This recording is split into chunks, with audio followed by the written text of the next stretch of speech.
ಶ್ರೀ ಗುರುಭ್ಯೋ ನಮಃ. ಸದ್ಗುರು ಶ್ರೀ ಸಾಯಿ ದೇವಾಯ ನಮಃ. ಕನ್ನಡ ನಾಡಿನ ಸಮಸ್ತ ವೀಕ್ಷಕರಿಗೆ ನಮ್ಮ ಈ ಒಂದು ಸನ್ಮಾರ್ಗದರ್ಶನ ಚಾನಲ್ಗೆ ಸ್ವಾಗತ. ವೀಕ್ಷಕರೇ, ಇವತ್ತಿನ ಈ ಒಂದು ವಿಡಿಯೋದಲ್ಲಿ ನಾನು ನಿಮಗೆ ತುಲಾ ರಾಶಿಯವರ ಫೆಬ್ರವರಿ ತಿಂಗಳ ಸಂಪೂರ್ಣ ಮಾಸ ಭವಿಷ್ಯವನ್ನು ತಿಳಿಸ್ಕೊಡ್ತೇನೆ. ಅದಕ್ಕಿಂತ ಮುಂಚೆ ನಮ್ಮ ಈ ಒಂದು ಚಾನಲ್ನ ಲೈಕ್ ಮಾಡಿ ಮತ್ತು ಸಬ್ಸ್ಕ್ರೈಬ್ ಮಾಡ್ಕೊಳ್ಳಿ. ವೀಕ್ಷಕರೇ, ನಿಮ್ಮ ಜೀವನದಲ್ಲಿ ಇರ್ತಕ್ಕಂಥ ಸಾಕಷ್ಟು ಸಮಸ್ಯೆಗಳಿಗೆ ಪರಿಹಾರವನ್ನು ಹುಡುಕ್ತಾ ಇರ್ತೀರಾ. ಎಷ್ಟೋ ದೇವಸ್ಥಾನಗಳಿಗೆ ಹೋಗ್ತೀರಾ, ಎಷ್ಟೋ ಜ್ಯೋತಿಷ್ಯ ಬಳಿ ಹೋಗಿದ್ದೀರಾ, ಸಾಕಷ್ಟು ಸಮಸ್ಯೆಗಳಿಗೆ ನಿವಾರಣೆ ಸಿಕ್ಕಿರೋದಿಲ್ಲ, ಸಾಕಷ್ಟು ಹಣವನ್ನು ಕೂಡ ಕಳ್ಕೊಂಡಿರ್ತೀರ. ಈ ಎಲ್ಲ ಸಮಸ್ಯೆಗಳಿಗೆ ಉತ್ತಮ ಪರಿಹಾರ ಏನಪ್ಪ ಅಂತಂದರೆ, ಸ್ಕ್ರೀನಲ್ಲಿ ಕಾಣ್ತಕ್ಕಂಥ ನಮ್ಮ ನಂಬರ್ಗೆ ನೀವು ನೇರವಾಗಿ ಕರೆ ಮಾಡಿ ನಮ್ಮ ಅಪಾಯಿಂಟ್ಮೆಂಟ್ನ ಬುಕ್ ಮಾಡ್ಕೊಳ್ಳಿ. ಜೊತೆಗೆ ನಮ್ಮನ್ನು ನೇರವಾಗಿ ಭೇಟಿಯಾಗಿ ನಿಮ್ಮ ಸಮಸ್ಯೆಗೆ ಮೂಲ ಮತ್ತು ಶಾಶ್ವತ ಪರಿಹಾರವನ್ನು ನಮ್ಮಿಂದ ನೀವು ಪಡಿಬೋದಾಗುತ್ತೆ. ತುಲಾರಾಶಿಯವರ ಆರ್ಥಿಕ ಸ್ಥಿತಿ ಬಗ್ಗೆ ನೋಡೋದಾದರೆ, ಮೊದಲನೇದಾಗಿ ನಿಮ್ಮ ಒಂದು ತಂದೆ ಮತ್ತು ತಾಯಿ ಮನೆ ಕಡೆಯಿಂದ ಪಿತ್ರಾರ್ಜಿತ ಆಸ್ತಿ ಈ ಒಂದು ತಿಂಗಳಲ್ಲಿ ಬರ್ತಕ್ಕಂಥ ಸಂಭವ ನಿಮಗಿದೆ. ಯಾಕಂದರೆ ಈ ಒಂದು ವಿಚಾರದಲ್ಲಿ ಸಾಕಷ್ಟು ಸ್ಟ್ರಗಲ್ ಮಾಡಿರ್ತೀರ, ಸಾಕಷ್ಟು ಓಡಾಡಿರ್ತೀರ, ಅದು ಯಾವುದೇ ಸಂಭವ ಆಗಿರೋದಿಲ್ಲ. ಆದರೆ ಈ ತಿಂಗಳು ನಿಮಗೆ ಆ ಒಂದು ವಿಚಾರದಲ್ಲಿ ನಿಮ್ಮ ಒಂದು ಮೇಲುಗೈಯನ್ನು ನೀವು ಸಾಧಿಸ್ಬೋದಾಗುತ್ತೆ. ನೀವು ಹಣ ಕೊಟ್ಟಂತಹ ವ್ಯಕ್ತಿಗಳು ನೀವು ಹಣವನ್ನು ವಾಪಸ್ ಕೇಳಿದಾಗ ನಿಮ್ಮ ಶತ್ರುಗಳಾಗಿ ಪರಿವರ್ತನೆ ಆಗಿರ್ತಾರೆ. ಆದರೆ ಅವ್ರ ಸಾಕಷ್ಟು ರೀತಿಯಲ್ಲಿ ಸಮಸ್ಯೆಗಳು ಮಾಡ್ಕೊಂಡಿರ್ತೀರ, ಸಾಕಷ್ಟು ರೀತಿ ಒಂದು ಸಮಸ್ಯೆಗಳು ಮಾಡಿಕೊಂಡು ಹಣವನ್ನು ವಾಪಸ್ ಇಸ್ಕೊಳ್ಳೋ ಪ್ರಯತ್ನ ಮಾಡಿರ್ತಾರೆ, ಸಿಕ್ಕಿರೋದಿಲ್ಲ. ಆದರೆ ಈ ತಿಂಗಳು ಅವರ ಮನ ಪರಿವರ್ತನೆ ಆಗಿ ನಿಮ್ಮ ಹಣವನ್ನು ಅವರು ವಾಪಸ್ ತಂದುಕೊಡುವಂಥ ಸಂಭವ ಇದೆ. ಸಾಧ್ಯವಾದಷ್ಟು ಸಾಮರ್ಥ್ಯದಿಂದ ದುಡುಕದೆ ಅವ್ರ ಹತ್ರ ಒಂದು ಸಮಾಧಾನವಾಗಿ ಮಾತಾಡಿ ಹಣವನ್ನು ಇಸ್ಕೊಳ್ಳಿ, ನಿಮ್ಮ ಒಂದು ಕೆಲಸವನ್ನು ಸಾಧಿಸ್ಕೊಳ್ಳಿ ಅಂತ ಹೇಳಲಿಕ್ಕೆ ನಾನು ಬಯಸ್ತೇನೆ. ಇನ್ನು ಉದ್ಯೋಗ ಮತ್ತು ವ್ಯವಹಾರದ ಬಗ್ಗೆ ನೋಡೋದಾದರೆ, ಮೊದಲನೇದಾಗಿ ಉದ್ಯೋಗ ವಿಚಾರದಲ್ಲಿ ಆ ಅವಕಾಶವನ್ನು ಸದುಪಯೋಗವಾಗಿ ನೀವು ಬಳಸ್ಕೊಂಡಿದ್ದೆ ಆದರೆ ನಿಮ್ಮ ಜೀವನದಲ್ಲಿ ಒಂದು ಉತ್ತಮ ಒಂದು ವಿಚಾರವನ್ನು ನೀವು ಸಾಧಿಸ್ಬೋದಾಗುತ್ತೆ. ಇನ್ನು ವ್ಯವಹಾರದಲ್ಲಿ ವಿಚಾರ ಏನಪ್ಪ ಅಂತಂದರೆ, ವ್ಯವಹಾರ ಮಾಡಬೇಕು ಅಂತ ಇರುತ್ತೆ, ತಲೆಯಲ್ಲಿ ಐಡಿಯಾ ಇರುತ್ತೆ, ಆದರೆ ಹಣಕಾಸು ಇರೋದಿಲ್ಲ. ಹಣಕಾಸಿನಲ್ಲಿ ಫೈನಾನ್ಷಿಯಲ್ ಆಗಿ ಇನ್ನೊಬ್ಬ ಸಾಲ ಮಾಡ್ಕೊಂಡು ನಾನು ವ್ಯವಹಾರ ಮಾಡ್ತೀನಿ, ಬಿಸ್ನೆಸ್ ಮಾಡ್ತೀನಿ ಅಂತ ಯಾವುದೇ ಕಾರಣಕ್ಕೂ ಮುಂದೆ ಹೋಗ್ಲಿಕ್ಕೆ ಹೋಗ್ಬೇಡಿ. ಅದರಿಂದ ನನಗೆ ಈ ತಿಂಗಳು ಲಾಸ್ ಅನ್ನತಕ್ಕಂಥ ವ್ಯವಸ್ಥೆಗಳಿದೆ. ಹಾಗಾಗಿ ಸ್ವಂತ ದುಡ್ಡಿದ್ದರೆ ನಿಮ್ಮ ಒಂದು ಸ್ವಂತ ನಿರ್ಧಾರದ ಮೇಲೆ, ಸ್ವಂತ ರಿಸ್ಕ್ ಮೇಲೆ ನೀವು ಕೆಲಸ ಮಾಡಿ, ತೊಂದರೆ ಇಲ್ಲ. ಆದರೆ ಸಹಾಯ ಪಡ್ಕೊಂಡು ಅಥವಾ ವ್ಯವಹಾರದ ವಿಚಾರ ಮಾಡಿಕೊಂಡು ಅಥವಾ ನೇರವಾಗಿ ಹೇಳಬೇಕು ಅಂದರೆ ಸಾಲವನ್ನು ಮಾಡಿ ಯಾವುದೇ ಕಾರಣಕ್ಕೂ ಬಿಸ್ನೆಸ್ಸನ್ನು ಮಾಡಲಿಕ್ಕೆ ಹೋಗಬೇಡಿ. ಅದರಿಂದ ನೀವು ಲಾಸನ್ನು ಕಾಣ್ತೀರಾ ಅಂತ ಹೇಳ್ಬೋದಾಗುತ್ತೆ.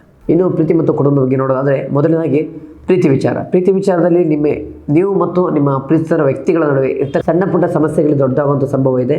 ನಿಮಗೆ ಈ ತಿಂಗಳು ಸ್ವಲ್ಪ ಸವಾಲಿನ ತಿಂಗಳು ಅಂತಲೇ ನೇರವಾಗಿ ಹೇಳ್ಬೋದಾಗುತ್ತೆ. ಯಾಕಂದರೆ ಸಣ್ಣ ಪುಟ್ಟ ಸಮಸ್ಯೆಗಳು ಬಹಳ ದೊಡ್ಡದು ಮಾಡ್ಕೊಳ್ಳುವಂಥ ವಿಚಾರಗಳು ನೀವು ನಡೆಸ್ಕೋತೀರ ಈ ತಿಂಗಳಲ್ಲಿ. ಆದಷ್ಟು ಸಮಸ್ಯೆ ಏನಿದ್ರು ಕೂಡ ಕೂತು ಮಾತಾಡಿ ಪರಿಹರಿಸ್ಕೊಂಡು ಮುಂದುವರಿಯೋದು ಬಹಳ ಉತ್ತಮ ಆಗುತ್ತೆ. ಅದನ್ನು ಹಾಗೆ ಬಿಟ್ಟಿದ್ದೇ ಆದರೆ ಸಮಸ್ಯೆಗಳು ದುಪ್ಪಟ್ಟಾಗಿ ನಿಮ್ಮಿಬ್ಬರು ಇರ್ತಕ್ಕಂಥ ಸಂಬಂಧವನ್ನೇ ನೀವು ಕಳ್ಕೊಳ್ಳುವಂಥ ಸಂದರ್ಭ ಬರುತ್ತೆ.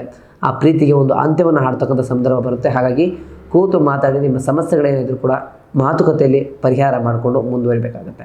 ಇನ್ನು ಕುಟುಂಬದ ವಿಚಾರ ಬಂತು ಅಂದರೆ, ಕುಟುಂಬದಲ್ಲಿ ಇರ್ತಕ್ಕಂಥ ಅನ್ಯ ವ್ಯಕ್ತಿಗಳಿಂದ ಅಥವಾ ಬೇರೆ ವ್ಯಕ್ತಿಗಳ ವಿಚಾರದಿಂದ ನಿಮ್ಮ ಮನೆಯಲ್ಲಿ ಮಾತಿನ ಚಕಮಕಿ ಆಗ್ಬೋದು, ಹಣಕಾಸಿನ ವಿಚಾರದಲ್ಲಿ ಸಮಸ್ಯೆಗಳಾಗ್ಬೋದು, ಹಣಕಾಸಿನ ವಿಚಾರದಲ್ಲಿ ಸಾಕಷ್ಟು ರೀತಿಯ ಒಂದು ಮಾತಿನ ವಿಚಾರ, ಜಗಳದ ವಾತಾವರಣ ಮನೆಯಲ್ಲಿ ಸೃಷ್ಟಿಯಾಗುವಂಥ ಸಂದರ್ಭ ಇದೆ. ಹಾಗಾಗಿ ನಿಮ್ಮ ಕೋಪದ ಮೇಲೆ ಸ್ವಲ್ಪ ಹಿಡಿತವನ್ನು ಇಟ್ಟುಕೊಂಡು ಸಾಧ್ಯವಾದಷ್ಟು ಶಾಂತಿಯಿಂದ ಈ ಒಂದು ಸಮಸ್ಯೆನ ಹೇಗೆ ನಿವಾರಣೆ ಮಾಡಬೇಕು ಅನ್ನೋದ್ರ ಕಡೆ ಗಮನ ಕೊಟ್ಟು ಸಮಸ್ಯೆನ ಅಲ್ಲಿಗೆ ನಿವಾರಣೆ ಮಾಡಿ ಮುಂದುವರಿಯುವಂಥ ವಿಚಾರ ಭಾಳ ಉತ್ತಮವಾಗುತ್ತೆ. ಯಾಕಂದರೆ ಇದನ್ನು ನಿಮ್ಮ ಸಿಟ್ಟು ನೀವು ಹೊರ ಹಾಕಿದ್ದೇ ಆದರೆ, ನಿಮ್ಮ ವಿಚಾರವನ್ನು ನೀವು ತೋರ್ಪಡಿಸಿದ್ದೇ ಆದರೆ ಸಮಸ್ಯೆಗೆ ಮುಖ್ಯ ಕಾರಣಕರ್ತರು ನೀವೇ ಅಂತ ಬಿಂಬಿಸುವಂಥ ವಿಚಾರ ಆಗುತ್ತೆ. ಹಾಗಾಗಿ ಸಾಧ್ಯವಾದಷ್ಟು ನಿಮ್ಮ ಕೋಪವನ್ನು ನೀವು ಕಂಟ್ರೋಲ್ ಮಾಡ್ಕೋಬೇಕಾಗತ್ತೆ.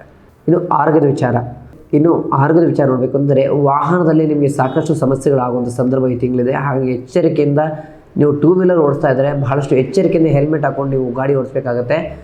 ಆದಷ್ಟು ರ್ಯಾಶ್ ಡ್ರೈವಿಂಗ್ ಮಾಡದೆ ಎಲ್ಲೇ ಹೋದರೂ ಕೂಡ ಸಮಾಧಾನವಾಗಿ ಶಾಂತಿಯಿಂದ ವಾಹನ ಚಲಾಯಿಸಿ. ಜೊತೆಗೆ 4 ವೀಲರ್ ಏನಾದರೂ ಓಡಿಸೋದಾದರೆ, 4 ಚಕ್ರದ ವಾಹನ ಏನಾದರೂ ಓಡಿಸೋದಾದರೆ ಯಾವುದೇ ಕಾರಣಕ್ಕೂ ರ್ಯಾಶ್ ಡ್ರೈವಿಂಗ್ ಮಾಡದೆ ಅಕ್ಕಪಕ್ಕ ಯಾರಿದ್ದಾರೆ, ಹಿಂದೆ ಮುಂದೆ ಯಾರಿದ್ದಾರೆ ನೋಡಿಕೊಂಡು ಸಾಧ್ಯವಾದಷ್ಟು ಶಾಂತಿಯಿಂದ ನಿಧಾನವಾಗಿ ವಾಹನವನ್ನು ಓಡಿಸ್ಕೊಂಡು ನಿಮ್ಮ ಒಂದು ಸುರಕ್ಷತೆ ಮತ್ತು ನಿಮ್ಮ ಎದುರಿಗಿರುವಂಥ ವ್ಯಕ್ತಿಗಳು, ಅಕ್ಕಪಕ್ಕ ಓಡಾಡುವಂಥ ವ್ಯಕ್ತಿಗಳ ಸುರಕ್ಷತೆಯನ್ನು ನೋಡಿಕೊಂಡು ನೀವು ವಾಹನವನ್ನು ಚಲಿಸಬೇಕಾಗತ್ತೆ. ಅಥವಾ ನೀವು ಇಲ್ಲಿ ದುಡುಕಿದ್ದೇ ಆದರೆ ನಿಮ್ಮ ಒಂದು ಆಪತ್ತನ್ನು ನೀವೇ ತಂದ್ಕೋತೀರ ಅಂತ ಹೇಳೋದಾಗುತ್ತೆ. ಇನ್ನು ಈ ರಾಶಿಯವರಿಗೆ ಉತ್ತಮ ಪರಿಹಾರ ಮಾರ್ಗ ತಿಳಿಸೋದಾದರೆ, ಪ್ರತಿ ಸೋಮವಾರ ಶಿವನ ದೇವಸ್ಥಾನಕ್ಕೆ ಹೋಗಿ ಬಿಲ್ಪತ್ರೆನ ಅರ್ಪಣೆ ಮಾಡಿ ನಿಮ್ಮ ಕುಟುಂಬದ ಹೆಸರಲ್ಲಿ ಒಂದು ಅರ್ಚನೆಯನ್ನು ಮಾಡಿಸ್ಕೊಂಡು ಅಲ್ಲೇ ಇರ್ತಕ್ಕಂತಹ ಬಡವರಿಗೆ, ನಿರ್ಗತಿಕರಿಗೆ ಅಥವಾ ವಿದ್ಯಾರ್ಥಿಗಳಿಗೆ ನಿಮ್ಮ ಕೈಲಾದಷ್ಟು ಸಹಾಯವನ್ನು ಮಾಡೋದ್ರಿಂದ ನಿಮ್ಮ ಜೀವನದಲ್ಲಿ ಇರ್ತಕ್ಕಂಥ ಎಲ್ಲ ಸಮಸ್ಯೆಗಳು ಕೂಡ ಪರಿಹಾರ ಆಗುತ್ತೆ ಅಂತ ಈ ಒಂದು ವಿಡಿಯೋದಲ್ಲಿ ತಿಳಿಸ್ಕೊಡ್ತಾ ಇದ್ದೇನೆ.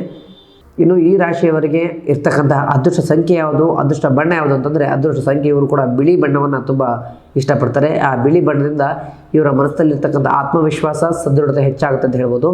ಮತ್ತು ಇವರ ಅದೃಷ್ಟ ಸಂಖ್ಯೆ ಯಾವುದಪ್ಪ ಅಂತಂದರೆ ನಂಬರ್ 3 ಆಗಿರುತ್ತೆ. ನಂಬರ್ 3 ಇವ್ರ ಜೀವನದಲ್ಲಿ ಇರ್ತಕ್ಕಂಥ ಎಲ್ಲ ನೆಗೆಟಿವ್ ಥಾಟ್ಸ್ಗಳನ್ನ ಬದಲು ಮಾಡಿ ಪಾಸಿಟಿವನ್ನು ಮಾಡುತ್ತೆ. ಜೊತೆಗೆ ಆ 3 ಅಂತಕ್ಕಂಥ ನಂಬರನ್ನು ಇವ್ರ ಜೀವನದಲ್ಲಿ ಉತ್ತಮವಾದಂತಹ ಜೀವನವನ್ನು ನಡೆಸ್ತಾರೆ ಅಂತ ಕೂಡ ಹೇಳ್ಬೋದಾಗುತ್ತೆ. ಒಟ್ಟಾರೆಯಾಗಿ ಇದಾಗಿತ್ತು ತುಲಾ ರಾಶಿಯವರ ಫೆಬ್ರವರಿ ತಿಂಗಳ ಸಂಪೂರ್ಣ ಮಾಸ ಭವಿಷ್ಯ. ಹೆಚ್ಚಿನ ಮಾಹಿತಿಗಾಗಿ ನಮ್ಮ ಈ ಒಂದು ಚಾನಲ್ನ ಲೈಕ್ ಮಾಡಿ ಮತ್ತು ಫಾಲೋ ಮಾಡಿ. ಮುಂದಿನ ವಿಡಿಯೋದಲ್ಲಿ ಸಿಗೋಣ. ಧನ್ಯವಾದಗಳು.